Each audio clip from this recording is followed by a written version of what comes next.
Hello friends, अक्सर मुझसे बार बार एक सवाल पूछा जाता है कि नेटवर्क मार्केटिंग की दुनिया में मार्केटिंग प्लान के हिसाब से बेहतर कौन सा है, बाइनरी या जनरेशन, और दोनों की पहचान कैसे करें।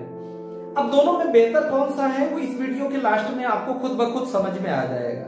अब बात पहचान की करें तो लोगों के साथ कंफ्यूजन क्या है, अक्सर लोग ये गलत समझ बैठते हैं कि जब भी प्लान अगर 2 लेग का होगा तो वो डेट इज बाइनरी, वो बाइनरी होगा, ऐसा लोग मान लेते हैं।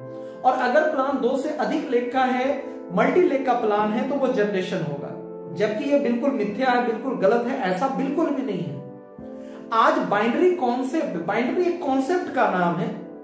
ज्यादातर कंपनियां 2 लेग में जरूर चलती हैं, लेकिन ऐसी बहुत सारी प्लान आपको देखने को मिलेंगे जो बाइनरी कॉन्सेप्ट पे आधारित है, 3 लेग या 4 लेग, 2 से ज्यादा लेग पर चल रहे हैं। और वो क्या करते हैं, पावर लेग का बिजनेस, जो सबसे ज्यादा लेग जो बिजनेस देता है उसको एक लेफ्ट मान लिया जाता है और बाकी 2-3 लेग का बिजनेस मिलाकर राइट बनाकर वो मैचिंग करा देते हैं। उसमें भी वीकली और इस तरह की कैपिंग वगैरह होती है, वो भी बाइनरी कॉन्सेप्ट पे ही आधारित है, लेकिन 2 से ज्यादा लेग होते हैं।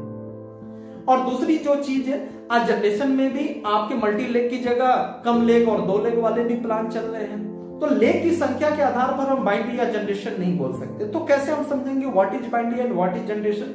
इस कॉन्सेप्ट को जो मैं अब बताने वाला हूं एक पॉइंट के बारे में, अगर वो समझ में आ गया तो ये कॉन्सेप्ट बड़े आराम से समझ में आ जाएगा। और दोनों में बेहतर कौन सा है, इसी पॉइंट से वो बात भी आपको समझ में आ जाएगी, इसका भविष्य भी आपको समझ में आ जाएगा।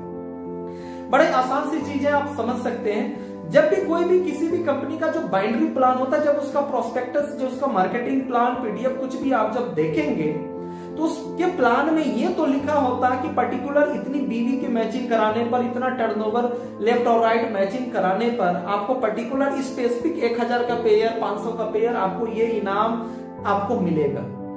लेकिन उस कंपनी के पीडीएफ में, प्लान में, वेबसाइट पे कहीं भी ये नहीं लिखा होता कि ये टोटल पेयर इनकम पूरी कंपनी को, ये टोटल पूरी कंपनी में टोटल पेयर इनकम देने के लिए आखिर कंपनी को टोटल डिस्ट्रीब्यूशन कितना % करना पड़ रहा है अपने टर्नओवर का, ये कहीं नहीं लिखा होता। और वो लिख के बता भी नहीं सकते, क्योंकि एक्चुअल में ये उनको भी नहीं मालूम, कंपनी मैनेजमेंट को भी नहीं मालूम कि किस क्लोजिंग में टर्नओवर का कितना % बटेगा। जबकि जनरेशन में क्या होता है, हो सकता है उसमें जो कमीशन है एज ए डिस्ट्रीब्यूटर एक करेक्ट स्पेसिफिक अमाउंट फिक्स ना हो। पर्टिकुलर टर्नओवर पे कभी 1000 भी आता हो, 900 भी आता हो, 1100 भी आता हो, उस महीने अचीवर्स कितने हैं, टर्नओवर कितना है, उसके हिसाब से पॉइंट का, बीबी का रेट आगे पीछे हो सकता है। बट कंपनी का जो डिस्ट्रीब्यूशन है वो बिल्कुल स्पष्ट है। कंपनी का डिस्ट्रीब्यूशन बिल्कुल स्पष्ट है कि कंपनी टोटल टर्नओवर का इतने % बांटने वाली है। आज चाहे कंपनी का टर्नओवर 1 करोड़ का हो, भविष्य में 10 करोड़, 100 करोड़ या 1000 करोड़ या 1 लाख करोड़ का भी हो जाए, कंपनी का अगर डिस्ट्रीब्यूशन 40% का है तो वो 40% ही बटेगा, चाहे कम हो या ज्यादा हो, एवरी मंथ वो बटेगा ही बटेगा। यानी कि जनरेशन में कंपनी हमेशा सेफ होती है और बाइनरी में कंपनी सेफ नहीं होती। 4 साल, 5 साल, 10 साल तक तो कंपनियां खींच के ले जाती है, धीरे धीरे प्रोडक्ट का रेट महंगा होता चला जाएगा और एक समय के बाद वो कोलैप्स होना ही है। अभी हो सकता है बहुत लोगों को मेरी बात बुरी लगे, नहीं समझ में आए, मत समझिए, कोई बात नहीं। कुछ लोग को ठोकर खाने के बाद ही ज्ञान आता है, बहुत सारे लोगों को ठोकर खाने के बाद ही बात समझ में आती है। जब आप एक बड़े लेवल पे चले जाएंगे, 3 साल 5 साल मेहनत कर लेंगे और उसके बाद कुछ 19-20 होगा और फिर जब वास्तविक धरातल से आपका परिचय होगा, उस समय आपको मेरी बात याद आएगी, उस समय समझ लीजिएगा, कोई बात नहीं।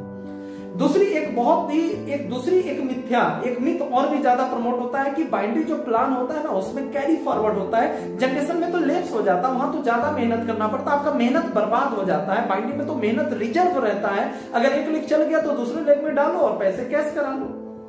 ये भी बहुत बड़ा झूठ है और एक प्रकार का ये कैरी फॉरवर्ड जो है, इसमें डिस्ट्रीब्यूटर हित नाम की कोई भी चीज है ही नहीं। ये पूरा का पूरा एक प्रकार का स्कैम है, कैरी फॉरवर्ड स्कैम। ये पूरा का पूरा कंपनी हित की बात है, इसमें सिर्फ कंपनी को प्रॉफिट है। एक उदाहरण से मैं बताता हूं, जब भी कोई प्लान बन रहा होता है, डिजाइन हो रहा होता है, तो उसका डिस्ट्रीब्यूशन क्लियर करता है। बाइनरी में तो ऐसे स्पष्ट नहीं होता, फिर भी जो मैनेजमेंट है वो अपने हिसाब से एक डिस्ट्रीब्यूशन लेकर चलती है कि मुझे टर्नओवर का 40% बांटना है। जनरेशन में भी टर्नओवर का इतना % बांटना है। मान लीजिए दोनों जगह 40-40 का एक प्लान डिजाइन हुआ। जनरेशन प्लान जब चलेगा तो उसका हर महीने 40% बढ़ के खत्म हो जाएगा। यानी कि कंपनी ने, मैनेजमेंट ने अपने बहुत सारे खर्चे के लिए निकाल के रखा, अपना प्रॉफिट भी निकाल के रखा और कमीशन बांटने के लिए 40% मान लीजिए निकाला है। तो जनरेशन में तो एवरी मंथ, छोटा टर्नओवर हो या बड़ा टर्नओवर हो, एवरी मंथ वो बढ़कर खत्म हो जाएगा। बट बाइंड्री में ऐसा नहीं होगा। बाइंड्री में क्या होगा, निकाला था 40%, लेकिन किसी क्लोजिंग में 15% बटेगा, 20% बटेगा। जैसे जैसे कंपनी पुरानी होती जाएगी तब तो थोड़ा थोड़ा टर्नओवर बढ़ना शुरू होता है। यानी कि वो पूरा पैसा बढ़ता नहीं, वो पैसा कंपनी में पड़ा रहता है।